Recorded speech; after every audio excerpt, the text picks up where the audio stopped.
ఓం సమర్థ సద్గురు శ్రీ సాయినాథాయ నమ. శ్రీ సాయి లీలామృతం అధ్యాయం 20. సాయి నాటిన కల్పవృక్షాలు.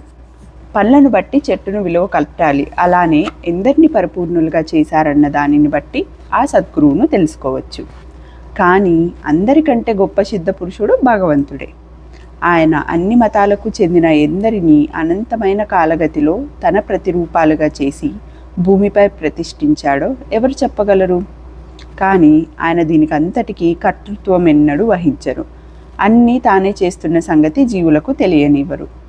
సద్గురువులలోకెల్లా అగ్రేసరులైన సాయిబాబా వలన ఎందరు పూర్ణ పురుషులయ్యారో స్పష్టంగా తెలియడం లేదు. ప్రొద్దు గుంకిన కొద్దీ నక్షత్రాలు ఒక్కొక్కటే ఆకాశంలో ప్రకటమైనట్లు కాలం గడుస్తుంటే శ్రీ సాయి వలన పూర్ణులైన వారి సంగతులు ఒక్కొక్కటే బయటకు వస్తున్నాయి. సాయి రెండవసారి షిరిడీకి వచ్చే ముందు గాడ్గి మహారాజ్ అని సిద్ధ పురుషుని రూపొందించిన విషయం చూసాం. శ్రీ ఉపాసిని బాబా పాండిత్యానికి భక్తికి ప్రఖ్యాతి చెందిన మహారాష్ట్ర బ్రాహ్మణ ఉపాసిని కుటుంబంలో మే 5, 1870 సట్నాలో జన్మించాడు కాశీనాథ్. బడి చదువులు విడిచి కాలమంతా సంధ్యావదనం, యోగాభ్యాసం, విష్ణు సహస్రనామ పారాయణలో గడిపేవాడు. వివాహం చేశాక కూడా అతనిలో మార్పే లేదు. సరికదా ఒకనాడు ఇల్లు విడిచి కాలినడకన నాసిక్ చేరాడు. 2 నెలల తర్వాత తల్లికి జబ్బు చేసిందని తెలిసి తిరిగి వచ్చిన కొద్ది కాలానికే అతని భార్య, తల్లి మరణించారు. పెద్దలు 2వ వివాహం చేసినా మళ్ళీ ఇల్లు విడిచి వెళ్ళిపోయి ఎన్నో కష్టాలు వచ్చి సాధు సంగత్యం చేస్తుండేవాడు కాశీనాథ్. తర్వాత మళ్ళీ స్వగ్రామమైన సట్నాకు వెళ్తుండగా ఒక అడవిలో ఒక కొండ మీద గుహ కనిపించింది. అందులో కూర్చొని ప్రాయోపవేశం చేయదలిచి ఒక పెద్ద చెట్టు పైకెక్కి అందులోకి దూకాడు. అక్కడ నిరంతరం జపం చేస్తూ త్వరలో బాహ్య స్మృతి కోల్పోయాడు. ఒకనాడు మెలకువ వచ్చినప్పుడు ఒక దివ్య దర్శనమైంది. పక్కన ఎవరో నిల్చొని అతని చర్మం బలుస్తున్నారు. భయపడి కళ్ళు తెరిచేసరికి ఎవ్వరూ లేరు. మళ్ళీ బాహ్య స్మృతి కలిగేసరికి విపరీతమైన దాహం వేసింది. పక్కనే వాన నీరు చిన్న మడుగు కట్టి ఉంటే తాగి వాటితో శరీరం తుడుచుకున్నాడు. 4వ రోజు మరో దర్శనం అయింది. దప్పికతో తానొక కాల్వ దగ్గరికి ఎడుతున్నాడు. తనకొకవైపు ఒక ముస్లిం సాధువు, మరోవైపు ఒక సన్యాసి ఉన్నారు.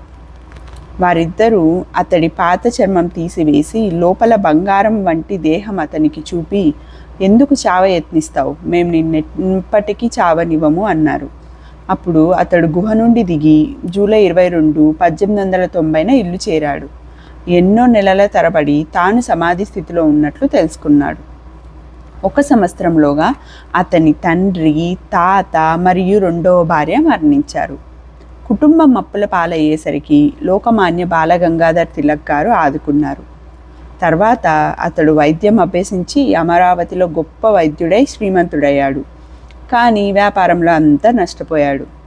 బంధువులు 3వ వివాహం చేశాక ఆ దంపతులు యాత్రలు చేశారు. ఓంకారేశ్వర్లో అతడు తీవ్ర సమాధి స్థితిలో ఉండగా భార్య భయపడి నీరు చల్లి మేల్కొల్పింది. అప్పటి నుండి అతనికి గాలి పీల్చడం ఎంతో కష్టమయ్యేది. నిద్రపోతే శ్వాస నిలిచిపోయేది. ఏ వైద్యానికి ఆ బాధ తగ్గలేదు. చివరకు యోగంలో వచ్చిన బాధను యోగపూర్ణులే తొలగించగలరు అని తలచి భార్యను ఇంట వదిలి 1911లో అట్టి వారిని వెతుకుతూ బయలుదేరాడు కాశీనాథ్. అతడు రాహురిలో యోగి కులకర్ణిని దర్శిస్తే ఆయన, నీవు మంచి స్థితిలో ఉన్నావు, నిన్ను సాయిబాబా మాత్రమే ఉద్ధరించగలరు అన్నారు. కానీ సాయి ముస్లిం అని తలచి వారిని దర్శించలేదు కాశీనాథ్. తర్వాత దారిలో ఒక వృద్ధుడు కనిపించి, చన్నీరు తాగవద్దు, వేడి నీరు మాత్రమే తాగు అని చెప్పాడు. అతడు ఆ మాట లెక్క పెట్టక వేరొక చోట నీరు తాగడానికి కాలువకు వెళ్తుంటే ఆ వృద్ధుడే మళ్ళీ ఎదురై మందలించి పక్క గ్రామంలో వేడి నీరు తాగు అని ఆదేశించి అంతర్ధానమయ్యాడు. కాశీనాథుడు ఆశ్చర్యపడి అలానే చేశాడు. బాధ చాలా వరకు తగ్గింది. తర్వాత అతడు కేడ్గాం బేట్లో దత్తావతారంగా ప్రసిద్ధికెక్కిన శ్రీ నారాయణ్ మహారాజ్ని దర్శించాడు. ఆయన అతనికి తాంబూలం ఇచ్చి, నీవు లోపల బయట బంగారం పూసినట్లు మంచి యోగ స్థితిలో ఉన్నావు, నీవు కోరదగినది ఏమీ లేదు అన్నారు. అతని బాధ మాత్రం తగ్గలేదు. అతడు మరలా యోగి కులకర్ణిని దర్శించాడు. ఆయన వెనుకటి సలహానే ఇచ్చాడు. గత్యంతరం లేక జూన్ 27, 1911 షిరిడీ చేరాడు కాశీనాథ్. 2 రోజులు సాయి సన్నిధిలో ఉండడంతోనే అతని బాధ మటుమాయమైంది. అయినా అతనికి ఫకీరు సన్నిధి దుర్భరం అనిపించి తిరిగి వెళ్ళడానికి అనుమతి కోరాడు. నీవు వెళ్ళొద్దు, వెడితే 8వ రోజుకి రావాలి అన్నారు బాబా. ఆ మాట అతనికి నచ్చలేదు. అప్పుడు సాయి, సరే వెళ్ళు, నేను చేసేది చేస్తాను అన్నారు. కాశీనాథుడు పట్టుదలతో ఎంత వేగంగా నడిచినా 8వ రోజుకి 20 మైళ్ళలోనున్న కోపర్గాం చేరాడు. అక్కడ ప్రథమంగా షిరిడిపోతున్న భక్తులు బలవంతాన అతనిని తోడుగా తీసుకెళ్లారు. సాయి అతన్ని చూస్తూనే నవ్వి, నీ వెళ్ళి ఎన్ని రోజులైంది అన్నారు. 8 రోజులైందన్నాడు కాశీనాథ్. అప్పుడు అతనిని వాడాలో ఉండమని బాబా ఆజ్ఞాపించాడు. ఈసారి అతడు ఆయన మాటకు తల ఒగ్గాడు. షిరిడిలో నిత్యము భక్తుల అనుభవాలు వినడంతో అతని మనసు క్రమంగా మారింది. ఒకరోజు బాబా అతని వైపు చూసి నవ్వుతూ భక్తులతో అన్నారు, ఒకప్పుడు ఒక స్త్రీ గర్భిణి అయి కొన్ని సంవత్సరాలైనా ప్రసవించలేదు. ఆమెను వేడి నీరు మాత్రమే తాగమని చెప్పాను. ఆమె నా మాట లెక్క చేయక నీరు తాగడానికి ఒక కాలువకు వెళ్తున్నది. ఆమె గర్భంలోని బిడ్డలు నశిస్తారేమో అని నేను ఆమెను మరలా మందలించాను. పక్క గ్రామంలో వేడి నీరు తాగాక ఆమెకు బాధ చాలా వరకు తగ్గింది అన్నారు. తనకు 2 సార్లు దర్శనమిచ్చిన వృద్ధుడు ఆయనేనని గుర్తించి పులకించాడు కాశీనాథ్. తర్వాత బాబా, కొన్ని వేల సంవత్సరాలుగా మన ఇద్దరికి రుణానుబంధం ఉన్నది అని, ఒక బావి పక్క చెట్టు మీద 2 పక్షులు ఉండేవి. ఒకటి బావిలో పడితే దానిని రక్షించడానికి రెండవది తన ప్రాణాలు తెగించవలసి వచ్చింది అన్నారు. మాయలో పడిన శిష్యుని రక్షించడానికి సద్గురువు అవతరించవలసి వచ్చిందని వారి భావం కాబోలు. తర్వాత కాశీనాథ్తో ఎవరితోనూ సంబంధం లేకుండా మౌనంగా ఖండోబా ఆలయంలో 4 సంవత్సరాలుండు.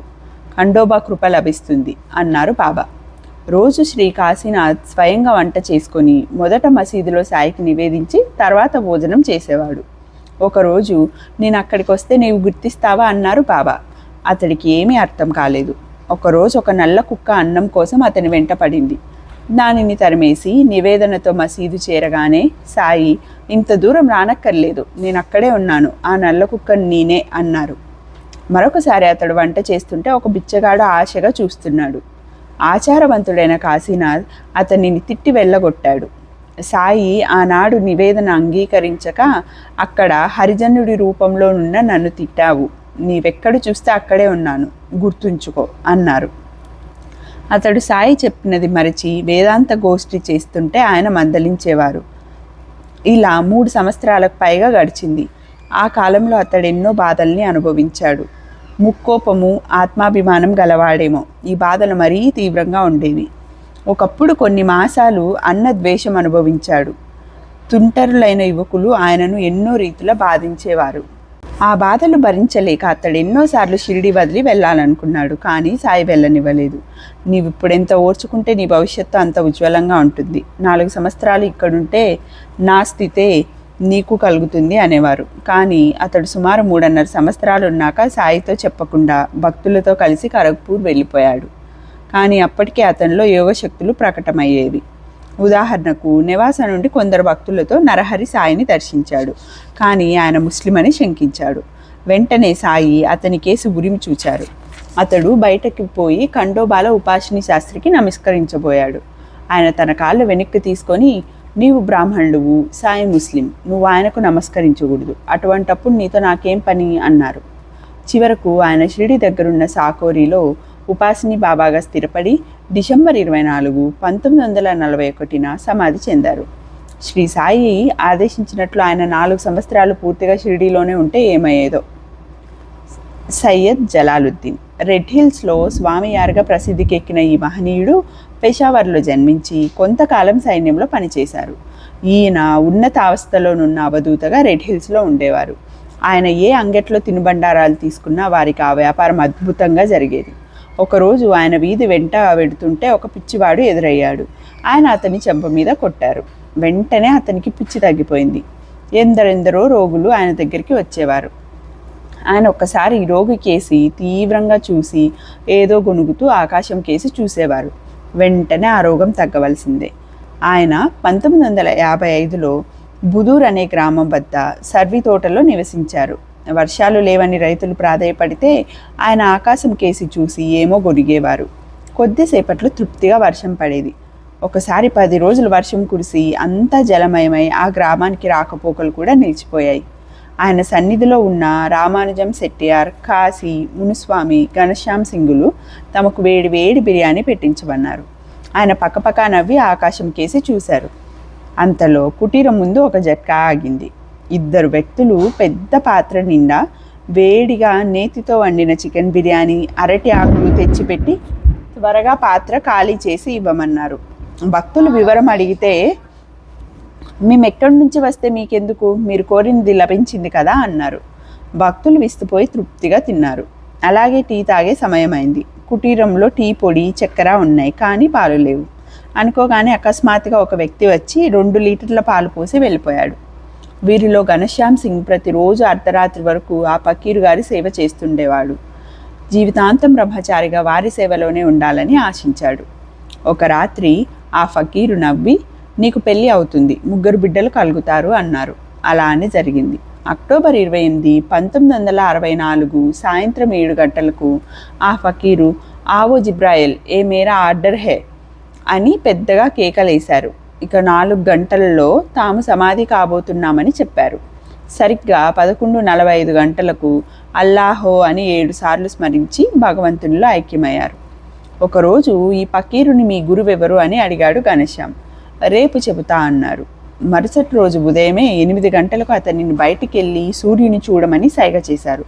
చూడగా ఆ బింబంలో 5 నిమిషాల పాటు ద్వారకామాయలో కూర్చున్న సాయిబాబా మొహం దర్శనమిచ్చింది. ఆశ్చర్యంతో ప్రణమిల్లిన ఘనశ్యామ్కు, నిన్నటి నీ ప్రశ్నకు సమాధానమిదే అన్నట్టు చిన్న సైగ చేసి నవ్వారు ఆ ఫకీర్.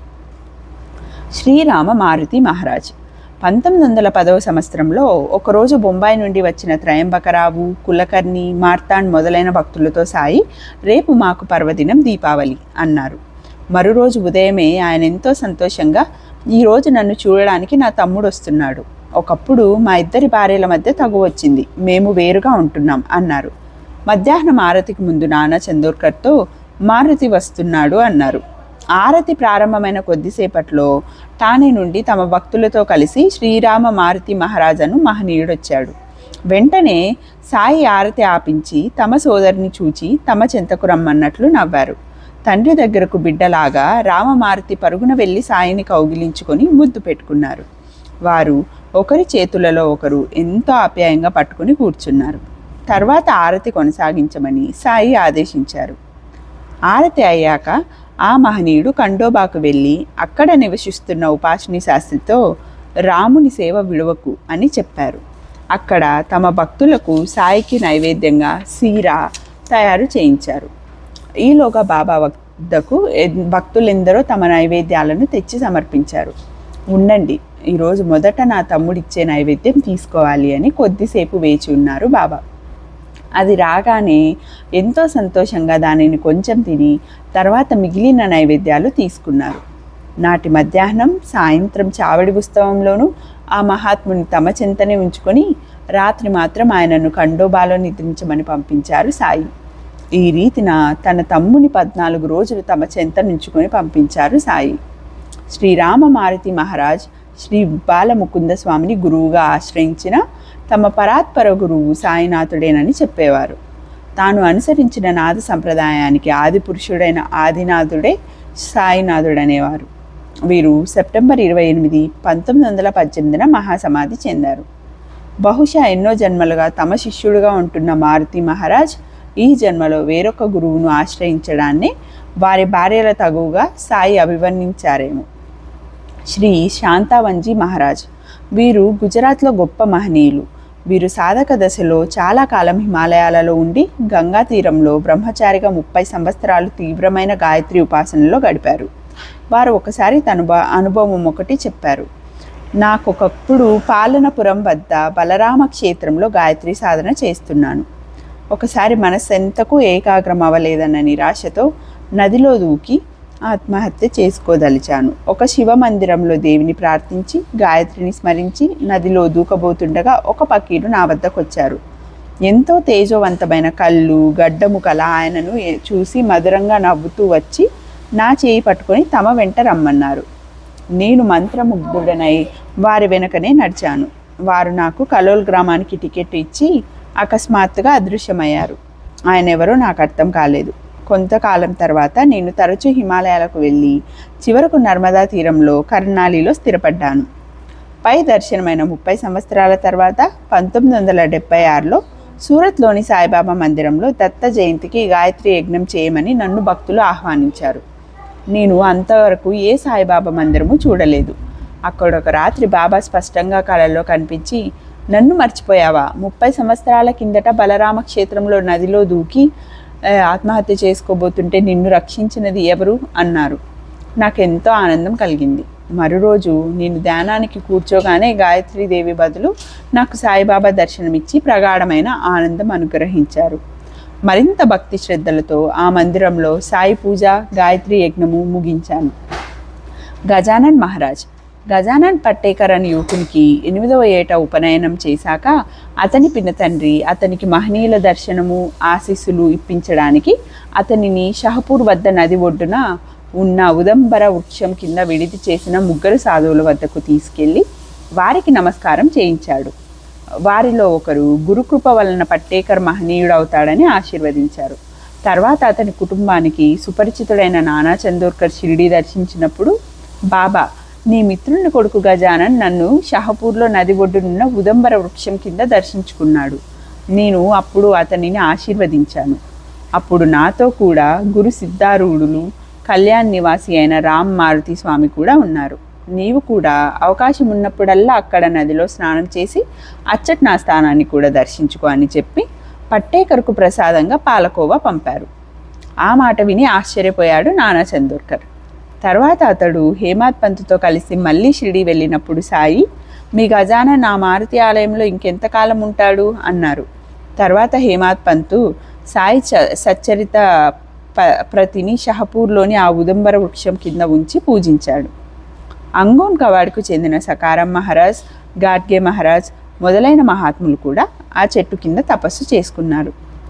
తర్వాత సాయి చెప్పినట్లే గజానన్ పట్టేకర్ ఎందరో మహనీయులను దర్శించి రత్నగిరి జిల్లాలోని పటగం నివాసి అయిన శ్రీ దాదా మహారాజను మహనీయుని అనుగ్రహానికి పాత్రుడై తర్వాత గజానన్ మహారాజ్గా ప్రసిద్ధికెక్కాడు. అలనాడు సాయితో కలిసి ఆ వృక్షం కింద అతనికి దర్శనమిచ్చిన రామ్ మారుతి మహారాజ్ సాక్షాత్తు మారుతియేనని చెప్పి అకల్కోట స్వామి కూడా కొందరు భక్తులని వారి దర్శనానికి పంపేవారు. ఈ రామ మారుతి మహారాజ్ తమ భక్తులతో శ్రీ గురు సిద్ధారూఢులు, శ్రీ సాయిబాబా వేరు కాదని తెలిపే ఎన్నో అనుభవాలు చెబుతుండేవారు. ఇమాంబాయి చోటేఖాన్ అనే భక్తుడు ఇలా అన్నాడు, నాకు తెలిసిన 2 ముస్లింలు బాబా వల్ల ఉద్ధరింపబడ్డారు. మా ఊరికి చెందిన షేక్ అబ్దుల్లాతో బాబా, మనం ఈరోజు చనిపోయినా మామూలుగానే 3వ రోజు కూడా గడిచిపోతుంది. ఇల్లు, భూమి మొదలైన వాటి వల్ల ఏమిటి ప్రయోజనం అన్నారు. షేక్ అబ్దుల్లా స్వగ్రామానికి తిరిగొచ్చి తన ఇల్లు, వాకిలి, భార్యాబిడ్డలకు అప్పగించి వీధులలోనూ మహాత్ముల సమాధుల దగ్గర కాలం గడుపుతూ ఎప్పుడూ తనలో తాను కొనుక్కుంటూ ఉండేవాడు. అడగకుండా ఎవరైనా పెడితేనే తినేవాడు. అతనికి 12 సంవత్సరాల్లో అద్భుత శక్తులు ప్రాప్తించాయి. ఒకప్పుడు నేను ప్రయాణం అవుతుంటే నన్ను వెళ్ళవద్దని ఒకచోట పాము తారసిల్లుతుందన్నాడు. అది పగలు కావడాన నేను అతని మాట వినలేదు. అతడు చెప్పిన చోటు పాము కనిపించింది. మరోసారి అతనితో, మా ఊళ్ళో బీడీలు అమ్ముకునే అబ్బాస్ సేట్ భార్యాబిడ్డలను విడిచి ఎందుకు పిచ్చివాడిలా తిరుగుతావు అన్నాడు. నీకే తెలుస్తుందిలే అన్నాడు అబ్దుల్లా. అబ్బాస్ మళ్ళీ అట్లనే అన్నాడు. అతని వైపుకు అదృశ్య వస్తువు విసిరినట్లు తన పిడికిలి విసిరి, నువ్వు అలాగే అవుగాక అన్నాడు అబ్దుల్లా. అబ్బాస్ సేట్ ఆ క్షణంలోనే ఇల్లు, వ్యాపారం విడిచి పిచ్చివాడై వీధుల పాలైనాడు. భోపాల్ నుండి అన్వర్ ఖాన్ అనే వ్యక్తి ఒకప్పుడు షిరిడి వచ్చి చావడిలో 12 మాసాలున్నాడు. అతడు తనకు సంసారం వద్దన్నాడు. ఖురాన్ మొదటి అధ్యాయంలోని ఒక వాక్యాన్ని అర్ధరాత్రి 101 సార్లు జపించమని, దరూద్ అనే అధ్యాయం పఠించమని కూడా సాయి చెప్పారు.